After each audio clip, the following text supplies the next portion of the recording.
Hey y'all, today we are going to continue making our pine needle basket, which as I explained in lesson one, may actually turn into a pine straw hat. I think that's probably what I'm going to do. So in the last video, I showed you how to make your center coil, and I actually did end up redoing the center coil because if I made a hat, it's got to be the right size for my head, right? So what I did is I got a hat that fits a little snugly, one I usually wear in the wind and rain, and just took a yardstick, or tape measure actually, and measured it and found out that from the front to the back it was 8 inches. Divided 8 inches by 3 because you're going to be adding on to all sides of this and should be the perfect size for a hat. If it's a little snug, because of the nature of pine needles, I can kind of pull it a little bit and should fit pretty well. So with our first coil, let's get in there real tight. You can see like we start with just a center line of pine needles. Now remember, we soak these pine needles. They're very flexible. They actually feel like leather. I started with 6 pine needles. I did 2 coils around with 6 pine needles on each coil, and then I went up to 8. So these sort of like middle bands are 8. Went 2 around with 8, and now I'm going around with 10. I've done 1 ring of 10. So I'm going to show you how that works. Let's get, I just pulled out 10 pine needles, and they're damp. You know, they're not super soaking wet, and they're not dry. I take my little scissors, and I just cut the caps off. You know, the cap, what I mean by the cap is, you know, the end of the pine needle that kind of holds all the needles together. Some people pull these off with their fingernails.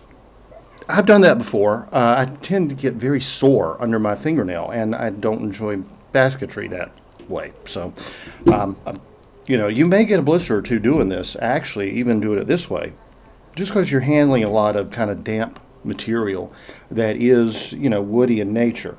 Now, let's see, get my little gauge on there. Okay. I'm going to take this bundle of pine needles, and I'm holding them tightly, try to get them all in there. And like I said, you can use a larger gauge, but if I do end up making a hat, which, yeah, I probably will, this would be the gauge size I'd want, because I'm going to want, well, a waterproof hat. And this is going to be really nice and tight when it's all done.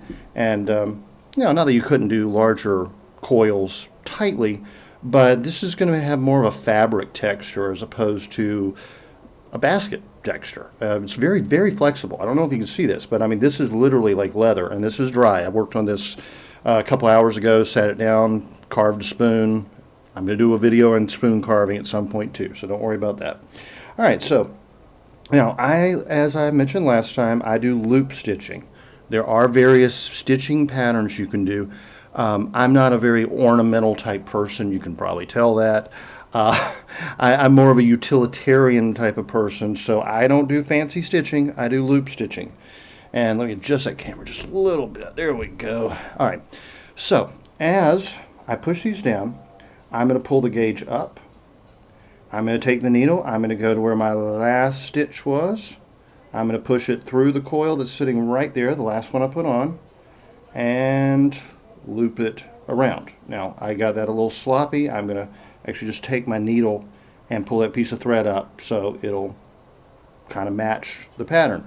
Keep doing that as we go up, and there we go. As you pull the gauge up, pinch the needles with your fingertips. We want to keep everything nice and tight as best we can. Of course, don't go crazy and pull so hard you break your thread, or this is upholstery thread. It's pretty strong. But it's also a little slippery. When I get to the end of this thread, I'm going to show you how to tie a knot to join on another piece of thread. It's really important. It's essentially a square knot, but with a couple of extra little loops to hold it in place, to lock it in there really well, because this is what do you call this? Gosh, what's the name of the material they make this thread out of? Polyester thread is slippery. And it does not hold a knot anywhere near as well as, say, artificial sinew or a good cotton thread, which would be my preference. But that's what I got right here. Got it at Hobby Lobby. $5. It may not even been that much. And, you know, artificial sinew or a heavier cordage like braided fishing line. works perfectly well, but it costs about 5 to 10 times more. So this works for me. And you can see as I come around, this gets easier the bigger the basket goes. It's kind of tough when you're doing the small coils, but you just bring it up, bend it around the end, make it follow the curve, keep pulling that thread up so it kind of matches the stitch you've just gone in beside, and you'll see it comes very flexible right around. Keep pinching, and this is kind of why you get blisters sometimes, because you're pinching actually fairly hard with your left hand so that we don't get gaps. But you really don't have to worry about the pine needles breaking. If they're a little damp, like I said, I soak them all 20 minutes in simmering water, pour it off, make sure they're not soaking wet. You know, you can just drain the water off, you can squeeze it out if you want to, doesn't matter. They're very flexible and they're very strong. I can't remember which tribe it was. Could have been one of the Catawban tribes or Cherokee tribes. They would make mats out of pine needles. I mean, like rugs, or even what would you call it? Something you might put over a structure, you know, like a basket you could live in almost, you know. When they didn't have canvas, you know, this was essentially the Eastern tribe substitute for canvas. Well, I mean, of course, leather and fur would have been more used, but hey, you use what you got, right? And if it's summertime and you're not going to have a lot of nice fur, because fur gets thicker in the winter, you don't really want to hunt for fur or trap for fur in the summertime.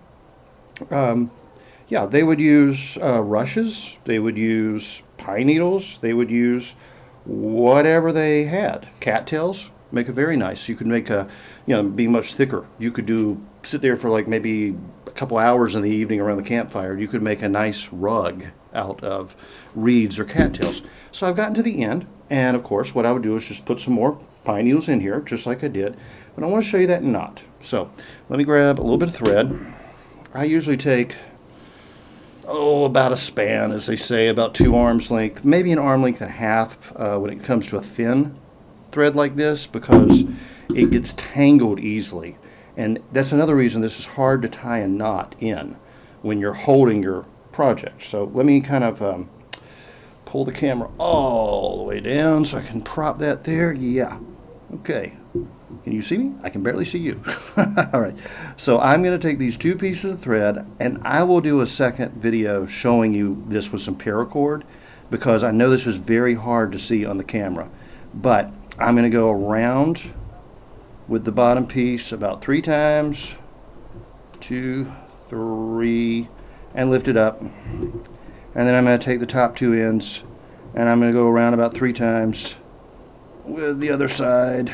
Doesn't really matter if you use the same side, but it does hold better if you go kind of across with it. About 3 times. Now that is a 3 loop or 3 twist or whatever you want to call it. A triple square knot, essentially. Pull it down, get it tight.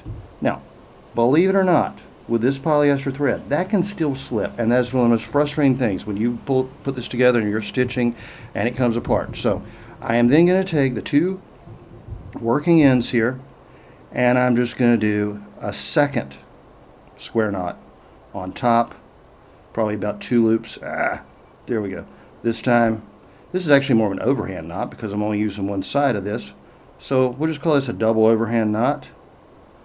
Basically the same kind of way you would tie your shoelaces if you never wanted to be able to accomplish untying them again.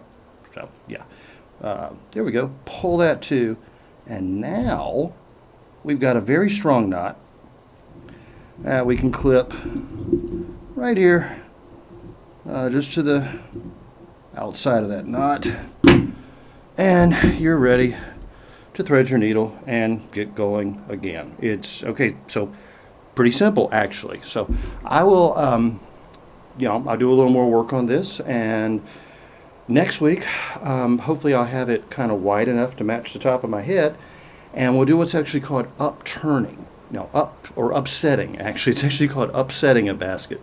It's when you go from a flat surface to turning the edges up In this case, I'm actually going to do it that way and then turn it over and put it on my head.